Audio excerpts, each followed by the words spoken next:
Ano yung pupusta mo? Pati kayo pupusta mo? Time zone? Edit niya.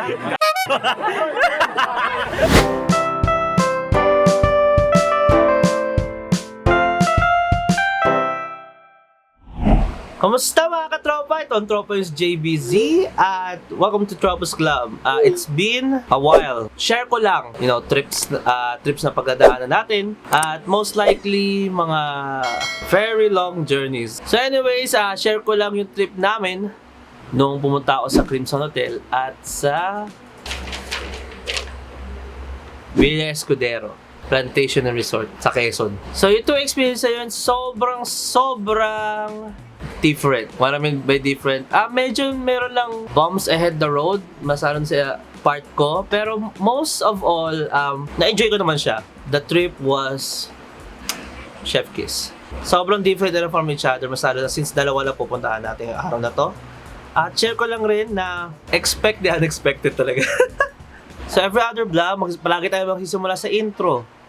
Papasok sa bus, tapos babiyahe, was maantok. Pero big shout out sa Easy Minds for giving this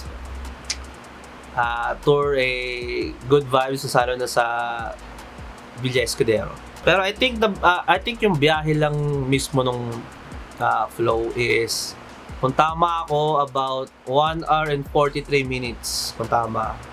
Kasi malapit lang ata ang Alabang since meron ng ibang passageway papunta doon. And walang traffic. Himala. On a Monday. Walang traffic. Then dumating na kami doon. Pumasok na kami sa loob ng hall at ang laki. Since kami pala yung unang ando doon, sobrang laki niya. And it was a bit, hindi naman mainit, pero medyo kulob. Pero okay lang naman. I mean, it's a hall. Doon nag-gather for meetings. Tapos, siyempre, Crimson Hotel 5-star hotel. So, umupo na kami doon. Nagkukulitan kami, siyempre, kasi madaming ginagawa. Tinawag na namin yung kaibigan namin si Lem. Kasi from another bus, nasa sila, sa Carousel. Kasi maliit lang talaga yung bus. Since, konti lang sila sa section nila, I believe. Pero, yeah, pinatabi na namin sa tabi namin.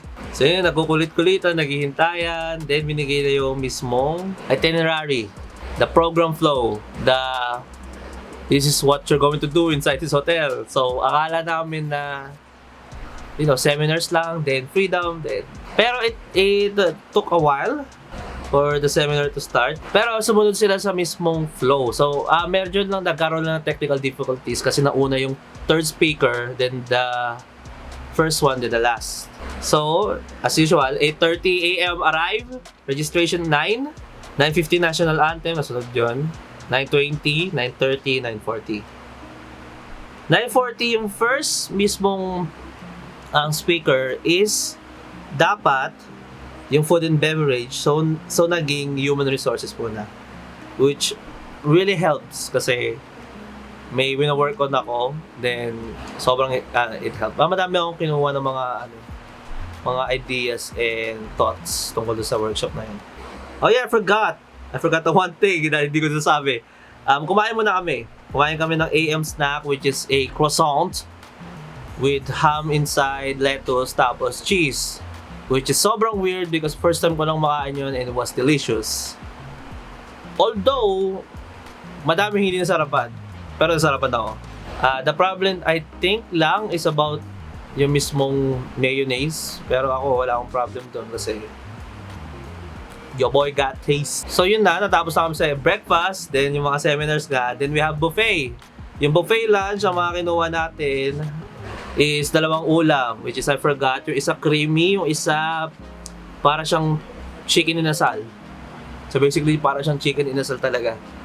And I like it so much. Pero again nga, iba nga ang taste buds natin. I think what the hotel is trying to take, masalo na sa taste buds ng mga visitors nila, is about the international guests. Masyado sila nakafocus sa taste buds na yon instead of their local guests like us. Pero overall, I think it's impressive na nakaya na mag-adapt sa mga ganung situations. So after the buffet, sumunod na yung bartending na demonstration, masalo na yung about food and beverages. So bago kami umikot sa hotel, nagkaroon kami ng PM snack. Ang binigay sa amin ng PM snack is, kung tama ako, is linguine, I don't know, basta para siyang mac and cheese, macaroni with tomato sauce. Marami magagalit sa akin, mga Italians basta ito na lang yun. Yan. Basta siya, it's yung tomato na hindi masyadong naubos dun sa soup from the buffet. Repurpose to being a sauce dun sa mismong pasta na yun. Which is actually great kasi mas sumarap siya. Kasi yung tomato soup hindi ko siya kinuha kasi masyadong hindi naman unpleasing yung smell. Parang hindi ko na natipuan. At so yun na, nag-check-in kami sa hotel at guess what? Hindi siya 3 o'clock. 3:30. Umakit kami sa hotel rooms namin ng 3:30. Nag-a-announce sila doon kung sino yung magkakasama, ganyan-ganyan. Then, we went up to the room. Yung free time na yon, actually wala naman kaming ginawa. Nanood na kami ng TV. Hindi ko na videohan kasi nanood na kami ng TV. Nag-iisip kami na 2 hours lang yung free time namin kasi 6 o'clock bababa na kami. So, yung free time na yun, nag-iisip kami. Mag-gym ba kami? Kaso pagod kami. So, mamayang gabi na lang. Mag-swimming ba kami? Kaso tirik yung araw. So, mamayang gabi na lang. So, nag-focus kami na, kakain tayo sa baba. So, kumain muna tayo, pahinga. At ang gym namin doon, sa sobrang excited na kami, naka-prepare na kami from head to toe. Pero after nun, I think mga natapos kami 9:35, 9:45. Then, umakyat na kami. Which is to my surprise, sabi ko, magpupuyat ako. Ibabawi ko yung binayaran namin dito sa hotel na to. Dumating ng 10:45. Your boy got sleepy. So much. So day 2 comes, 5:30, kailangan wake up ka na. Pero gumising ako around 4. At natawa sila lahat kasi sinulit ko na yung hotel. So 5:30 bumaba na kami at sabi namin, hala, baka wala pang gising since ang aga nga ng call time. Which is to our surprise, kami ang pinaka-late. So tapos yung buffet, masarap yung buffet, ang dami. Kung meron tinatawag na intercontinental breakfast, kasi lahat ng mga nation ando doon, yun. Meron kang Chinese food, Japanese food, Indian food, Korean food, Pinoy food, barbecue food, bread. So, lang tayo, portion lang tayo because we're on that diet, you know what I'm saying? So, nag-pack up na kami, pumila na kami sa mismong elevator. So, pumunta na kami doon, hindi na ako nag-vlog papunta doon sa mismong place kasi I was too tired.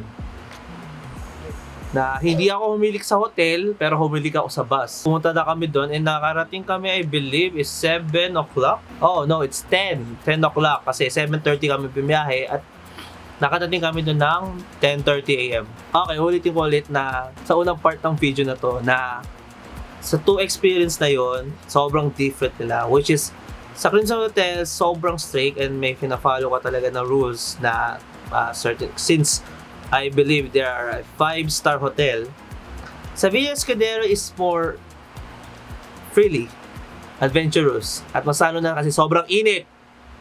Oh my gosh, sobrang init. So pagdating mo doon, welcome agad kami. Sabi niyo, gusto mo ba ng gulaman? Siyempre, uminom tayo ng gulaman. At ang tamis ng gulaman, kailangan mo ng tubig. So pumasok na kami, tapos binigyan na kami ng ticket stub. Card na ticket stub. Ticket. May dumaan na kaibigan natin sa ilalim ng upuan. Anyways, so binigyan kami ng ticket stub and for purpose siya, for the Carabao ride, the museum tour, the buffet sa mismong lake. I believe it's not a lake, fountain. So, meron siyang map sa gitna, which is di namin finalo kasi ito-tour naman kami doon. So, why would bother? You know? Pumasok na kami at ang unang place pinunta namin ay yung museum, which is outside looks like a Catholic church or even a church that was made from the Spaniards' time. Pero inside is the most terrifying museum I have ever seen in my life. Hindi ako takot sa statwa, pero first time ko na-experience yung ganong experience. So, bawal mag-video at photo sa loob. So, I was handicapped, masalo na sa mga exposure doon. Pero, what I'm going to say about sa experience is, it was knowledgeable. Nag-brand out nga lang saglit, pero it was worth it. Kaso ang problema, better prepare yourself kasi madaming statue doon. Sobrang daming statue doon na mabibigla ka na lang meron isa sa likod mo. So paglabas namin doon, it's time for the Carabao ride, which is I didn't agree on. Kasi the Carabao is too tired to lift humans, but we need to ride it. Kasi mahalata mo dun sa Carabao na hinihingal na siya sa tarik na araw. Pero I mean, it's the costume in there, pero hindi ako natuwa sa... I mean, natuwa ako kasi since, syempre, hinahata kami, tas Carabao ride, and masaya, kasi masaya. But, you know, that deep part in me is too much. Ligaya cannot carry 20 people all the same time. So, gusto ko na bumaba kaso nasa gitna ako and I wanna go down. Pero nag-thank you naman ako kay Ligaya pagbaba. Sabi ko, pahinga ka na. And I'm sorry. We head straight to the buffet. Falls, fountain. Basta falls yun. We went down to the falls and it was majestic as always. Kasi from video to photo to everything, it was exactly the same. Sobrang ganda niya and it gives power to the entire Villa Escudero place that supports from the museum, from the electricity, masala na sa mga staff and kitchen usage, masala na yung mga freezers.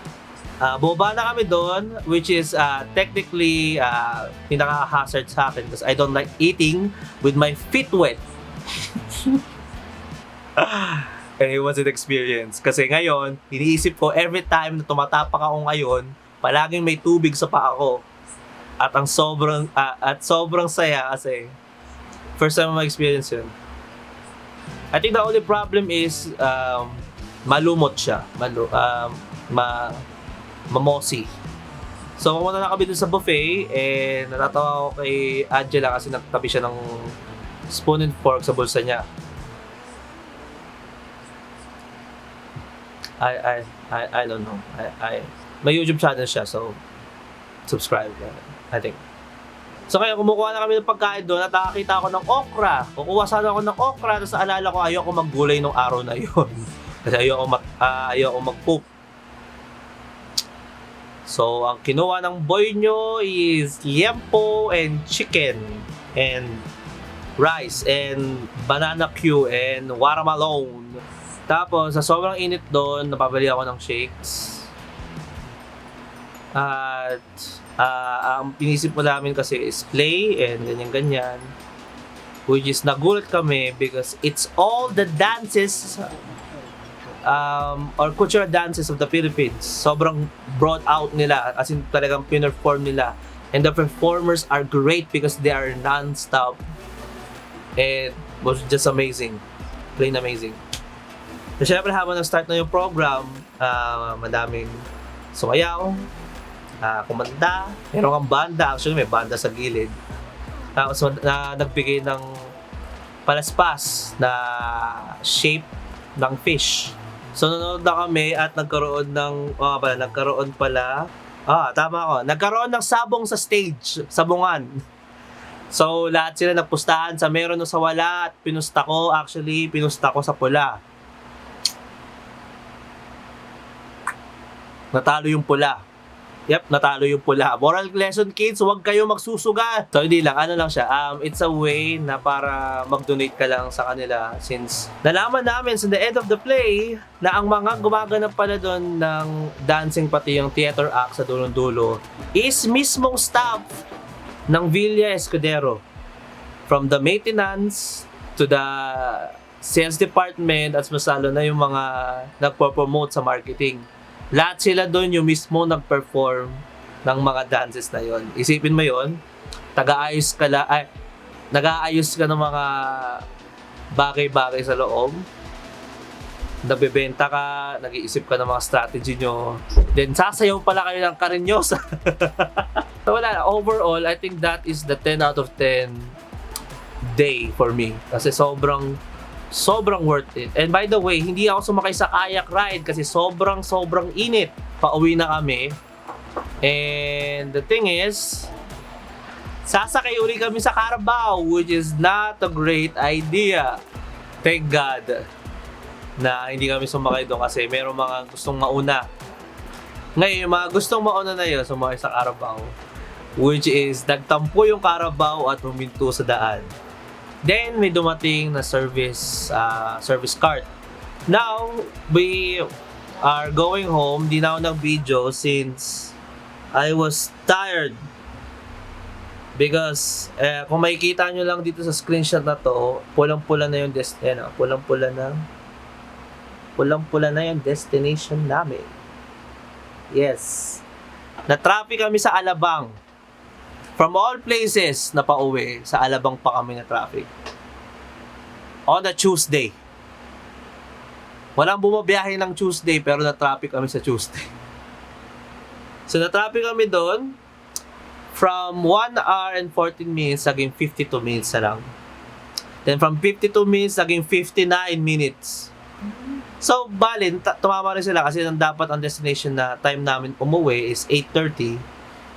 So, congrats Easy Minds. Nakatama naman kayo sa oras. And big shout out to our tour assist or tour guide. At mas lalo na sa coach captain namin at sa professor namin na bringing us to this trip. It was an experience, you know. At naalala ko may 3 activities pa ako na gagawin. So, bye na lang. See you later, alligator. Peace. Stay cool.